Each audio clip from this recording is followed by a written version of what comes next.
गुरु प्यारी साध संगत जी, जब कोई नामदान लेता है तो काल उसके भजन सिमरन में रुकावटें कैसे डालता है। गुरु प्यारी साध संगत जी, नामदान जो लेते हैं वह बड़े किस्मत वाले होते हैं।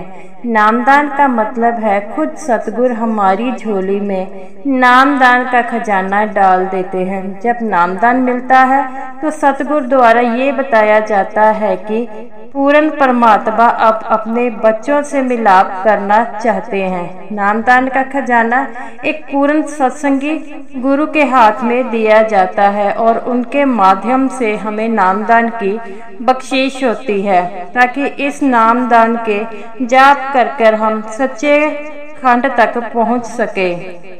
साथी मैं आपको एक सत्संगी के क्या अनुभव होते हैं उसके बारे में बताने जा रही हूँ। ये बातें एक सत्संगी की है जिन्होंने अपने सज्जनों से साझी की है। वह अमृतसर के रहने वाले थे। उनका नामदान का जरिया उनके भाई से बना, क्योंकि उनके घर के पास रहता था।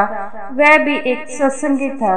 वे अक्सर उनके घर आते थे तो उनके साथ कभी कभी ब्यास भी चले जाते और उनके मन में नामदान लेने की बहुत तड़प उठी और वह अपने भाई से अक्सर पूछा करते थे, नामदान क्या होता है, ये कैसे मिलता है और नामदान लेने के बाद क्या क्या होता है। तो उस पर उसके भाई कहने लगे, नामदान कोई वस्तु नहीं है और इसे शब्दों में नहीं बताया जाता। जब ये मिल जाता है तब इसका एहसास होता है। उनके भाई ने कहा, जब हमें नामदान की बख्शीश हो जाती है तो हमें सचखंड ले जाने वाले हमारे सच्चे सतगुरु की जिम्मेवारी होती है। नाम की बख्शीश एक अनमोल दौलत है जिसका कोई मोल नहीं होता। कुछ सत्संगी ऐसे होते हैं, वे कहते हैं जब उन्हें नामदान की बख्शीश हुई तो उन्हें अनमोल दौलत मिल गई।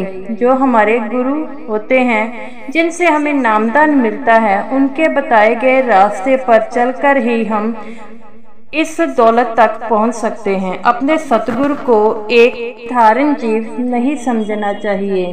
तो उन्होंने अपने भाई के साथ ब्यास जाकर नामदान ले लिया। एक दिन वह अपने सत्संगी भाई को जाकर बताता कि जब मैं सिमरन पर बैठा होता हूँ तो मेरे सामने एक बाधा बन जाती है, मुझे डराने की कोशिश कर रही होती है। मैं सिमरन पर बैठता हूँ तो मेरे अंदर से आवाज आती है कि भजन सिमरन पर मत बैठ। जब मैं सिमरन पर बैठता हूँ तो एक काला साया मेरे सामने आकर खड़ा हो जाता है, तो मैं उससे डरने लगता हूँ। तो उसके भाई को समझ आ गई कि जब जीवों को नामदान की बख्शीश हो जाती है, और वह उसे बहुत प्यार से समझाने लगे कि जब नामदान मिलता है तो उसे डराने काल आता है और भजन ना करने पर बहुत मजबूर करता है। तो उन्हें अपने भाई से पूछा, फिर मुझे क्या करना चाहिए। तो उसका भाई बोला, तुम्हें बिना डरे हुए